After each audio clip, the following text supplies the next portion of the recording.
and it passed by maybe 75 votes. And so there's a lot of and yay, and so it just barely passed, and we had to, by policy and law, to make the vestibules safer. So what you're going to see when we go in is so this door here during the school day will stay unlocked, so people can go in. And then there's a secondary door, and people can't go through that secondary door until they're checked in. There's a transaction window on the left. And so again, you'll see that in every building now across our entire district for that secure entry. So what we're going to do is we're going to go in, and then we'll aim to the right, and we'll kind of start in our new hospitality area. So come on in. Mike, where were you in 1975? Not born. I was not born. I was going to say. We did shooting up and spitting out. How are you? Oh, gosh. Thank you. Good morning. How are you? How are you? Good to see you. Good morning. I didn't get to meet you, Listen. I'm Laura. So this area here will really house our hospitality program. So this area that we're standing in will have tables and chairs, and it will really be for multi-purposes. So we'll go into the kitchen here in just a minute. It'll be really, I think, the best demonstration kitchen in the Gunnison Valley. I'm getting lots of emails already about, hey, can we use your kitchen? So we'll make those partnerships happen. But students also have bookwork for that, for those programs. And so they'll have a demonstration area there. And actually, this paint on the wall is special paint that you can use dry erase markers on. And so really, this will serve both as a classroom. We'll probably have school board meetings out here. Sometimes it'll be an amazing space, instructional time, and then of course a culinary space. So again, this will be the first year of a true hospitality program. Pretty heavy on the culinary side of things, but really will be a multi-use space. And if we ever want to do like sports banquets, these are garage doors that will open up, and we can kind of have indoor-outdoor seating when the weather's really nice. And so I think it'll be an amazing space for the community. Yeah. So furniture's coming on Monday, cleaners are coming on Monday. There's just little kind of punch list item things. So real quick, and then I'll have you walk through. So we've really designed this, so this area up front here, this will have a sliding garage door so we can like a servery.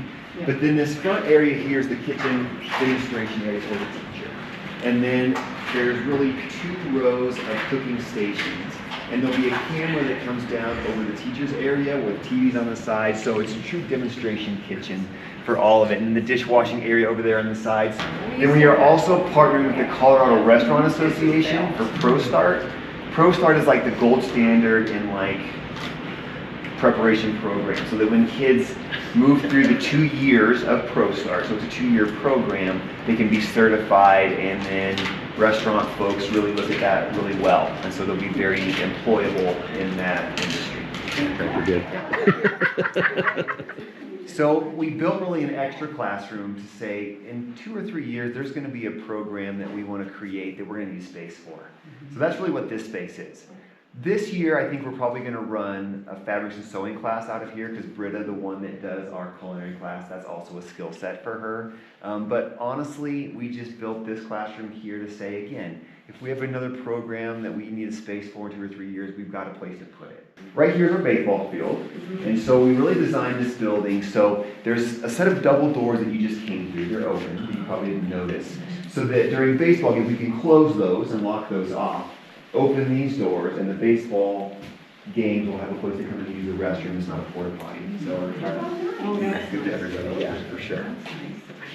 Chad, I have a question. Is this for ventilation? That's the ventilation. It sure is. Yeah. And it's because of the cooking throughout the building? No, it's just the way that they move the air to the building. That's the heat and the air circulation. To expand what we know as vocational education, which is now considered career technology education.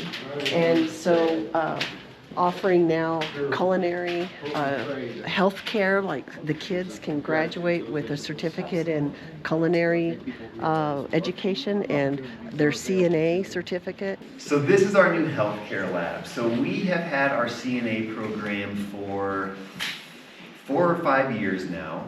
The cosmetology certificate. This is for our hairstyling program. And I mentioned next door with healthcare, we partner with Western, which we also partner with Western for other things.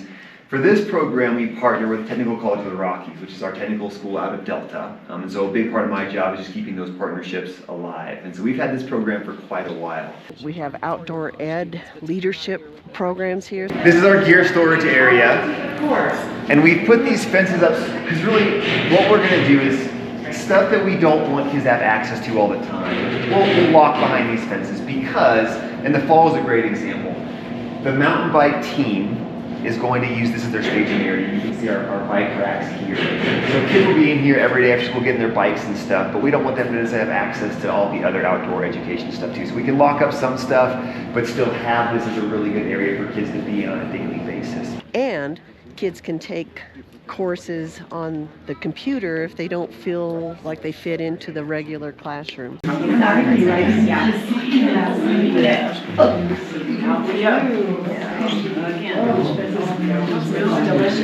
So Coleman, have you picked a program here?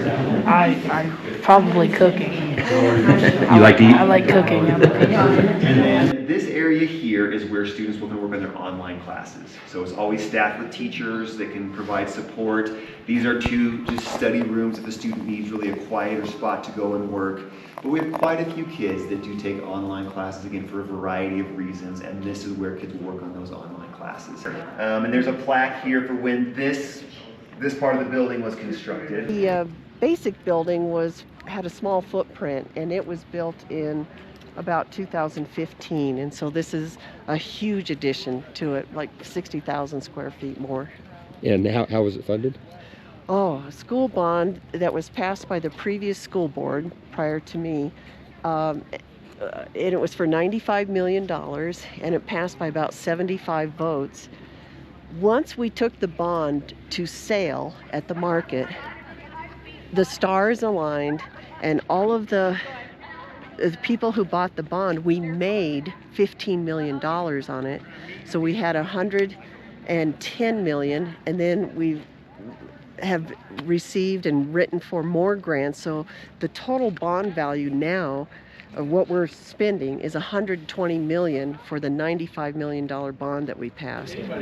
What the new facility is the new world of education, right? Blending work and life and learning, and we didn't really blend work very much. We were... I did. Yeah, well, you did, yeah, because you were Sounds doing crazy. the radio thing, but Yeah. we weren't encouraged to do it. No. And so I think it's a really remarkable change, and who hasn't caught up yet is higher education. That's right. Really behind. Right. And it's frightening because they're not ready for what people want. And I would just think how lucky kids are to have options. We lay out so many plates of options for kids now.